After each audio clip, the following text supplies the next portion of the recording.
இருக்கிறோம். இந்த பொங்கலுக்கு வந்து வெளியாயிருக்கு. இந்த படம் வந்து நாங்கள் பாண்டி கோயிலில் தான் ஷூட்டிங், அதாவது கிடா வெட்டி மதுரை மீனாட்சி அம்மன் கோயிலில் தான் இந்த படத்தோட பூஜையை போட்டோம்.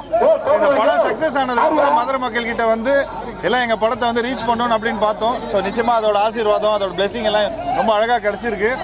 ஃபர்ஸ்ட் டைம் நான் வந்து இந்த மாதிரி ஜல்லிக்கட்டு ப்ரோக்ராமுக்கு வந்திருக்கிறேன். உண்மையிலேயே ரொம்ப வியந்து போயிருக்கிறேன். ரொம்ப சந்தோஷமாக இருக்குது. ஸோ நிச்சயமாக இது வந்து ஒரு மறக்க முடியாத ஒரு பொங்கலாக எனக்கு ஒரு அனுபவமாக இருக்குது.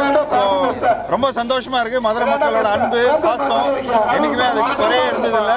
ஸோ நிச்சயமாக இந்த படம் வந்து தேட்டருக்கு போயிட்டு வந்துட்டு இருக்கோம். ஸோ அந்த கேப்பில் வந்து இங்கே ஜல்லிக்கட்டை பார்க்கணுன்னு ரொம்ப ஆசைப்பட்டேன். ஸோ எங்கள் படத்தோட டைரக்டர் இருக்காரு, எங்கள் படத்தோட அசோசியேட் ப்ரொடியூசர் இருக்காரு, இவரும் மதுரைக்காரர் தான். ஸோ என் சார்பாக இன்னும் படத்தோட சார்பாக இவரும் நிறைய பேசுவார்.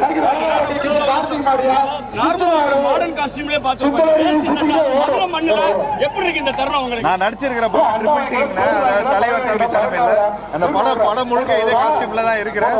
அது இல்லாமல் இங்கே வந்து ஆக்சுவலி நாங்கள் தேட்டருக்கு தான் போயிருந்தோம். தேட்டருக்கு போயிட்டு வர வழியில் இங்கே ஒரு கடை இருக்குது, இந்த கடையில் தான் வாங்கி போட்டோம். ஸோ அதே ஒரு நல்ல புது எக்ஸ்பீரியன்ஸா இருக்கு. மதுரை கதை சொல்லணும்னு ஆசை. எல்லாருமே சொல்ல முடியாத டைலாக் நானும் மதுரைக்காரன் தானே சொல்றது ரொம்ப பெருமையா இருக்குது. ஆக்சுவலி அதாவது மதுரையில இருந்து ஒரு பக்கத்துல ஒரு 5 கிலோமீட்டர் 10 கிலோமீட்டர் 50 கிலோமீட்டர் 100 கிலோமீட்டர் இருந்தா கூட அவங்க மதுரைக்காரன் தான் சொல்லுவாங்க. இப்போ எங்க ஃபேமிலி எல்லாம் பார்த்துட்டீங்கன்னா எங்க அம்மாவோட சைடு வந்து கொடைக்கானல், எங்க பாட்டி வந்து பெரிய குளம். அதனால நாங்களும் மதுரை மண்ணில் இருக்கிறவங்க தான் அப்படின்னு என்னைக்குமே பெருமையா சொல்லிப்போம். நானும் மதுரைக்காரன் தான் என்னைக்குமே பெருமையா சொல்லிப்பேன். அதாவது மதுரை வந்து எனக்கு புதுசு இல்லை. கிடா வெட்டுன்னு ஒரு படம் பண்ணியிருந்தேன். அதுல ரொம்ப ஃபேமஸா இருக்கிற டைலாக் தப்புனே, ரொம்ப தப்புனே, நீ யாரா வேணாலும் இருந்துட்டு போ அப்படின்னு சொல்லி பயங்கரமா அந்த டைம்ல ட்ரெண்ட் ஆயிட்டு இருந்தது. ஸோ கிடா வெட்டு படம் பண்ணும்போது நிச்சயமா மதுரையை மனசுல வச்சு தான் பண்ணேன். அது வந்து ஒரு மதுரைக்காரனை தான் பண்ணியிருக்கேன். இன்னும் வரைக்கும் இப்போ கூட தேட்டர்ல கூட சொன்னாங்க, நீங்க கிடா வெட்டு படம் மாதிரி பண்ணுங்க, அந்த கேரக்டர் ரொம்ப நல்லா இருக்கு, மதுரைக்காரனா பண்ணிருக்கீங்க அப்படின்னு சொல்லி அந்த அன்பும் பாசமும் இன்னமும் இருக்குது.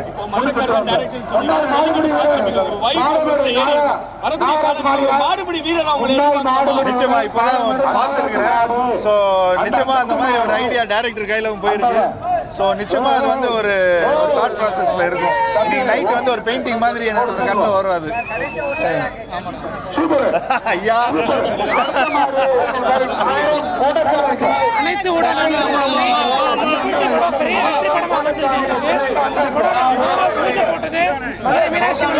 என்னத்தான் சாப்பிடுறீங்க? அவ்வளோ இருக்கீங்களா?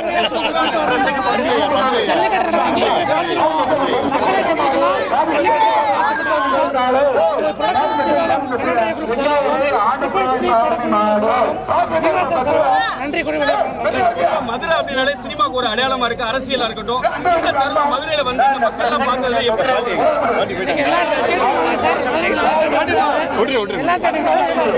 எல்லாரும் என்ஜாய் பண்றாங்க படத்தை. பக்கத்துல எல்லாரும் என்ஜாய் பண்றாங்க. Happy Pongal, happy Pongal.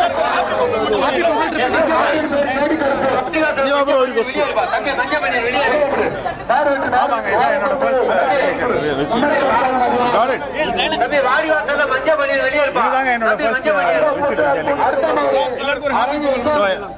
Media மக்களுக்கும் சரி, பத்திரிகை நண்பர்கள் எல்லாருக்கும் சரி, இந்த படத்தை வந்து நல்லா சப்போர்ட் பண்ணுங்க. அது மட்டும் இல்லாம மதுரைக்கு வந்து இருக்கிறோம். ஸோ மதுரைக்கு வந்து ஒரு மறக்க முடியாத ஒரு நாளா இருக்கு, மறக்க முடியாத ஒரு பொங்கலா இருக்கு. ஸோ எல்லாருக்கும் இனிய ட்ரிபிள் டி பொங்கல்.